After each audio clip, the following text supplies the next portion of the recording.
IoTs. What are IoTs? A lot of people think that they are mainly consumer products. They're not just consumer products. IoTs are ending up in enterprises, and they're typically, you know, when you think of them, you're thinking of like what Amazon Echo, you think of Nest thermostats, and then you also are thinking about printers, right?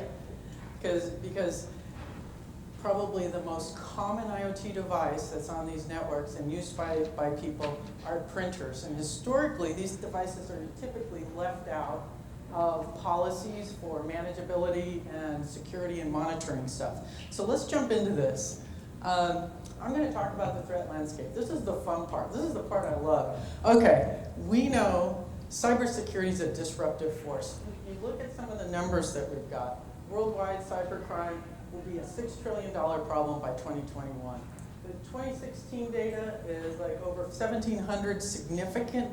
This sounded really low to me when I first saw this, 1,700. So, but notice it says significant. Now, how many of you guys remember the Reagan era? Okay, so I think there's some people in here that weren't even born then, okay? During the Reagan era, the National Defense Organization that manages defensive cybersecurity in the US, they had on average about 8,000 attacks, cyber attacks a year, okay? 8,000. It's today, so by the way, Reagan was back in the 80s, okay guys? Today, it went from 8,000 a year, 8 million attacks, okay, on the US government, 8 million, okay?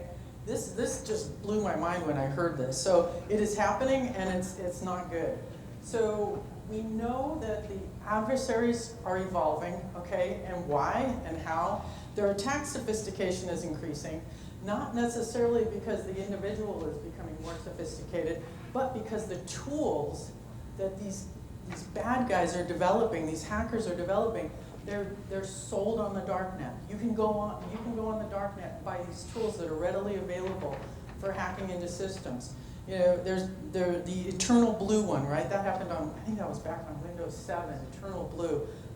You can go out and find attack scripts for that in code. There's tools that are developed by and for hackers. Metasploit. How many people have used Metasploit? Yeah, okay, great reverse engineering tool, right? We use it for testing. You can use it for penetration testing, but that was developed by a hacker, okay? IDAPRO, similar concept. IDAPRO was developed by a hacker. It's sold commercially now. So these tools that are being developed, they're developed by hackers and they're being bought and sold for hackers as well. And you know, they're getting utilized. So I'm in the manufacturing space for our printers. What can we do to counteract these attacks, the sophistication of attacks? Well, I'm going to get into more details about what we mean by we have to build resilient devices. What does that mean? There's actually a definition, and there's a NIST specification we'll talk about in a second. But essentially, resilience means that you can protect yourself to the degree that you can. In the event that you cannot protect against everything, you need to detect certain things, certain anomalies that may be in your devices that are occurring, and then recover. The resiliency is the ability to recover. So let's look at this one's fun. I love this one. These are destructive attacks, okay? Destructive attacks are out there to actually damage data, damage companies, bring them down. It's a loss of revenue, it's a loss of data. If you look at the one that I like, this Shivaun, 2012, hugely devastating. Saudi Aramco, one of the big oil refineries in Saudi Arabia. Okay, so I heard this story from Mafia Boy. He was the guy that brought down Wall Street back in the 90s. So imagine you're in your company, you're an IT guy, you get an email from a friend, it looks like it's from a friend, it says click this link, okay? This guy, this is Shivaun, back in 2012, this guy clicked the link and a picture of the US American flag comes up on his screen and it starts burning, okay? And as it's burning, people are getting up inside the company and going, what the heck is going on? So it brought down 30,000 PCs in a matter of minutes, because what it did is it basically overwrote the master boot record, and you could not bring those PCs back. They had to go and walk to each one and reinstall the BIOS, reinstall the operating system, and God forbid, if you hadn't backed up your data, it was gone. So huge impact to Saudi Aramco during that time. The other one I'll point out is the Ukrainian power grid. So this one, about 250,000 people in the Ukraine were without power for hours. And what's interesting about this one, it was the reconnaissance that was done before the attack. These hackers spent months collecting information, collecting passwords, and through phishing attacks, through various means, but they basically gathered all this reconnaissance information, and the logistics of it were just, if you look at how they attacked it, within minutes, 250,000 people were without power. It's just impressive, very impressive. Some of these other ones I'm going to talk about, Mirai was an IoT attack, and so was Reaper. So I'm going to get into a little bit more details about those. But you can kind of see WannaCry, Petya, those were ransomware. And ransomware is where essentially it encrypts all the data. You guys know this, it encrypts all the data, right? And if you pay the ransom, supposedly, you'll get the key that helps you decrypt it. Do you know in most instances when somebody paid the ransom, they got nothing. They got nothing back. And then NotPetya was specifically, I'm going to just screw all the data on your PC and forget about a ransom. I don't need that. I just want to cause rapid destruction of this information. So I want to keep moving quickly here, but NSA did a presentation at RSA this year.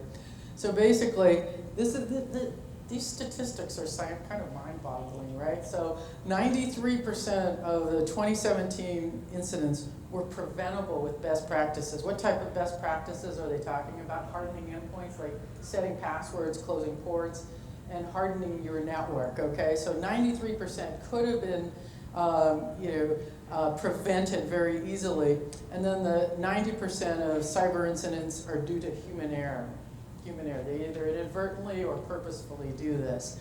The part down on the bottom, which is sort of interesting about this, NSA has not responded to an intrusion using a zero-day exploit in the last 24 months. So zero-day exploits are new attacks, right? New attack vectors. What that means is, and this is the part that just is amazing, is that they are using existing hacks, okay? So what's old is new again, that eternal blue. Some of the existing hacks that are out there, they're getting the tools on the dark net, and they're attacking devices because they're not updated. Microsoft came out with, fixes for a lot of these hacks, and other devices did as well. We, on printers, we have a hard time getting our customers to update their devices. We are fixing security vulnerabilities in our products, issuing security bulletins, and issuing new firmware, and about 70% of the time, they're not updating their devices. So, these are endpoints that are going to be on your network, and they're putting your infrastructure at risk, right? This is another telling one about a cybersecurity agent from the FBI, actually that's based here in Boise. 70% of the time, the device on the company's network caused that initial breach is unknown. What does that mean? They weren't monitoring those devices, and in most instances, that's an IoT device. They're not monitoring them. How many customers are monitoring, their thermostats, that if they're, the smart thermostats, or their printers, or any of these devices, and yet they can be used to attack a network and bring it down. So IoT is the weakest link. There's a big 75 billion units of IoT devices will be out there. Their IoTs are plagued with security flaws. There's vulnerabilities in them. There's weak default passwords, lack of software updates. They're not. You have to actually have these updates occur and make sure that they're timely and they're applied to the device. And then we have these distributed denial of service attacks where they're using these devices as botnets and essentially bringing down the network. And I've got a couple of examples. In fact, the next one, we'll get to that. But a lot of the device manufacturers don't make security a priority, and that's why these devices are targets of attack. So Mirai, how many of you guys have heard of Mirai? The Mirai attack? Okay, yeah. Brought down the internet on the eastern seaboard, so people could not get to their favorite websites out there. Mirai actually attacked 2.5 million devices, and what they targeted were security cameras, DVRs, and printers. Printers were included in that. They looked for devices that didn't have passwords set. They're just blank, right? Some of them do have default passwords on them, but a default password is like no password at all. It doesn't take you very long to figure out what it is. And they found these devices, they were running SSH or Telnet and weak passwords that, boom, they could inject their code right into them. And they basically brought down, created a distributed denial of service on the DNS server, the dying DNS server. So people couldn't get to their websites with no DNS, you can't use a host name to get to a server, right? This is the other one, Reaper IoT botnet, infects networks, okay? The reason this one's a little scary is that you don't know that you've been infected, and the malware on these devices is sitting there, and the one thing that the malware typically does when it's installed on an infected device is it tries to phone home to its command and control center, right? And so it's exchanging information externally and asking, what do I want to do? They're predicting that this could potentially be, they're waiting for enough devices that they can utilize to create this distributed denial of service. So, and the only way you'd know is if you were running Wireshark and saw these packets going out from these devices. These devices don't have like antivirus software running on them, right? IoTs just don't. So what are some of the common attack vectors that you have? The default passwords is a bad one. Buffer overflows, that's where you're not validating the input, and this is not a good thing either, because that's typically where they can inject code, is using a buffer overflow. And some of these others, unpatched, I kind of talked about unpatched systems, and phishing attacks as well, human exploits, those are still occurring. So what are cyber resilient devices? I'm going to just bring up a couple of slides to kind of share. On average, for every 100 lines of source code, there's typically one defect in that code. Okay, no matter how good or how skilled of a code developer you are, there's typically on average one defect. The odds are against us. So recognizing that you can protect your devices and harden them to the best degree possible, you want to be able to detect those potential attacks and then recover from those. And this is kind of going through, what are the steps you go through? So protect, detect, recover. During the initial startup, the first thing that loads, the bootloader loads the BIOS, right? You want to make sure that that is rooted in trust. Otherwise, you could have a rootkit that attacks the device, and you essentially own it. There was a Canon device where they were running Doom on the printer, and Doom, it just started up, and you'd see Doom running on the control panel. Well, that's something that's just been rootkitted. You want to secure the defaults, encrypt data at rest, code signing, validation during boot, so you don't load code that hasn't been validated, right? You only want to load code that's come from the manufacturer. And then code signing validation when you do an update, and you want those updates to be automatic, right? So that the customers, that's what happens on your phones today, right? You get automatic updates, and typically it'll happen at night when it's plugged in, but that's what we want all these IoT devices to do, because there will be vulnerabilities found in these devices, no question about it. Then you want to monitor these devices to understand what's going on with them, and then some on-device monitoring as well, looking for anomalies. So one of the things that our HP Labs team found that when malware attacks, remember I said the typical thing it will do is call its command and control server. Well, guess what? What host name should it go after? It can't go after an IP address because, by the way, those servers get shut down fairly quickly. Host names get shut down by ISPs and other monitoring companies that are monitoring the internet. We'll shut those down. So what they do is they have a domain generation algorithm. Okay, so it sits there and tries all these host names, and you'll have hundreds of host name DNS resolve messages going out. Well, if that happens, the device can detect that, right? So we embedded technology in our printers so that if we see an upsurge of DNS packets, we assume, the device is potentially compromised at that point. We go through a reboot, flush memory, and essentially start back up in this new state. So we're going to have to start seeing some more of these detection capabilities occurring. So good news and bad news. Good news is the manufacturers are starting to do things, but bad news is government's getting involved, okay? So I've got a couple of examples of what's going on with the government, because they're getting, consumers are at risk, data's at risk, and it costs a lot of money to recover from these attacks. So there is a NIST specification, this was good reading for you, that goes out and tells you how to build a device, and it actually, HP and quite a few other companies participated in this, and it defines what cyber resiliency is in there. It doesn't tell you how, it tells you what you should put into your devices to protect them.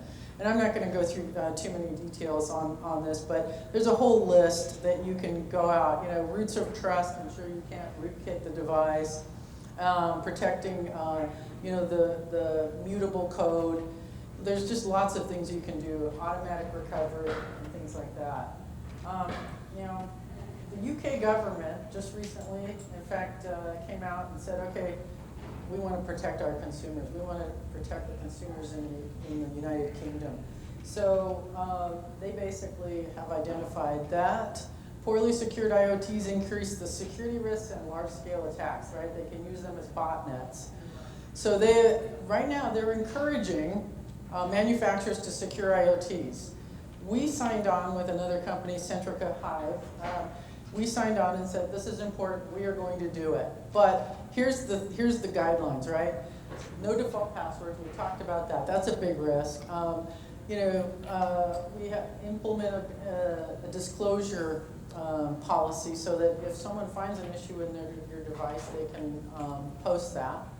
And there's a lot of others. I'm not going to go through all of these, but basically, it's getting into these are basic security hygiene things that you should do when you develop a device, right? Ensure software integrity, ensure personal data is protected, right? That it's encrypted appropriately.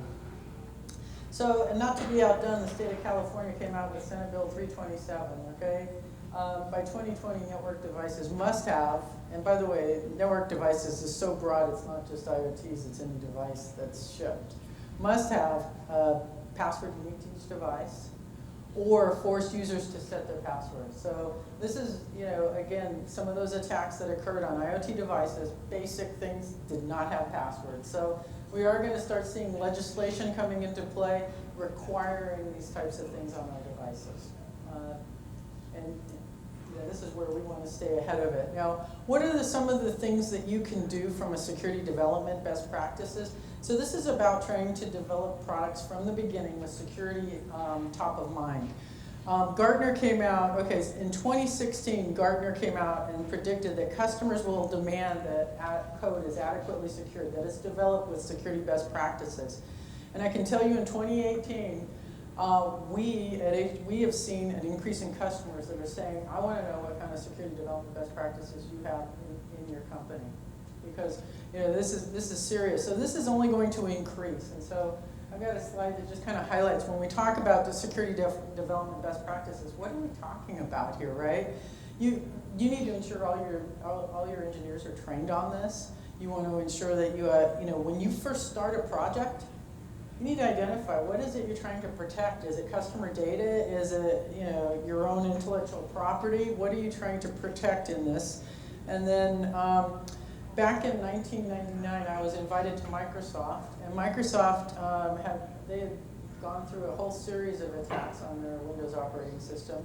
They deployed 100 engineers to focus on security. Okay, that was when Bill Gates was back there and could say, "This is a big problem. Let's move them all over." 100 engineers. They came out with some pretty cool secure development best practices. You can go to their website. They have the STRIDE model, which it's an acronym for spoofing, tampering, repudiation, information disclosure. it's actually really good to use that stride model when you're actually developing products. We use that at HP, and then using tools on your code, like static code analysis tools, and secure coding practices. OWASP has a great list, a checklist of things to do when you're developing code, right? Validating input and all of that. And then the penetration testing is critical as well, right? Using tools that some of the hackers are using, right? Nessus is one where you can actually use it for reconnaissance. You can go out and scan devices to find out what ports are open on that device to potentially utilize that for an attack. And then we've got dynamic firmware and software updates. This is making sure that the firmware is updated on these devices, so that because again, security is not constant. What's secure today won't be secure tomorrow, right? And they will find weaknesses. And we must provide an automatic mechanism. In fact, this is what the NSA was talking about, what's old is new again, because we fixed this issue in the product, but the customers weren't updating their products appropriately. The other piece of this is monitoring. So as an IT organization in a company, you should know every device that's on your network. You should be monitoring those things. You should ensure that those devices can integrate into any of the security tools that are out there. SIEM tools that are monitoring, like Splunk, that are taking events from, they actually consume events from these, all your endpoints in your network, and can tell you when your devices are at risk. And then endpoint protection tools like McAfee and Symantec, using those tools to actually ensure those devices are secured. Not all IoTs support those tools, and that therein lies another challenge, is that these devices need to be first-class citizens in an IT environment, because they are showing up in these environments today. And in summary, okay, IoT, I know I went fast, but you guys are starting to look tired, yawning and stuff, so it's like, okay, I know it's almost 5 o'clock on a Saturday, so I really appreciate you guys hanging in there. IoT devices are an emerging security threat due to lack of security. We saw many examples of that, with some devices just don't have passwords set. And they need to be designed with security from the beginning. And you know what? Regulatory requirements are going to come from the government, whether we want it or not. And that's going to add costs to it. So thank you guys, appreciate it.